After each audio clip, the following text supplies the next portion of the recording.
জুলাই সনদ বলে কিছু নাই তো এখন আর আইনি প্রক্রিয়ার মধ্যে, এটা চলে গেছে হলো গণভোটে। মানে গণভোটের ভেতরে যে বিষয়গুলো আছে সেটা কিছু কিছু জুলাই সনদে আছে, আর কিছু আছে হলো সংস্কারে, বেশিরভাগ হলো সংস্কারে, মানে ৮০টা না ৮২টা এরকম কিছু একটা।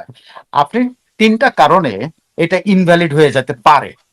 আমি একটা হলো, সেটা হলো যে যে অধ্যাদেশটা এই যে এই জুলাই সনদের জন্য যে অধ্যাদেশটা করা, যে প্রোটেকশনের জন্য, যারা ইনডেমনিটি দেওয়ার জন্য যে অধ্যাদেশটা, প্লাস ভোটের জন্য, গণভোটের জন্য যে অধ্যাদেশটা করা হয়েছে, এটা রাষ্ট্রপতির এখতিয়ার আছে কি নাই, এটা নিয়ে কোশ্চেন হয়েছে।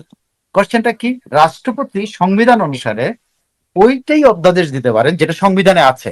সংবিধানে নাই এমন কিছু রাষ্ট্রপতির এখতিয়ারে নাই, সবই হুম সংবিধানের আওতায় পার্লামেন্টে। সো হুম ওই অধ্যাদেশটা কিন্তু বাতিলযোগ্য, এবং হুম সেটা আদালতের মাধ্যমে বাতিল হতে পারে। আবার ওই অধ্যাদেশটা কি হতে পারে, সেটা হলো বিএনপি কি করতে পারে, এটা পার্লামেন্টে উঠালো না, ৩০ কর্মদিবসের মধ্যে সকল কিছু উঠাতে হয়, উঠালো না,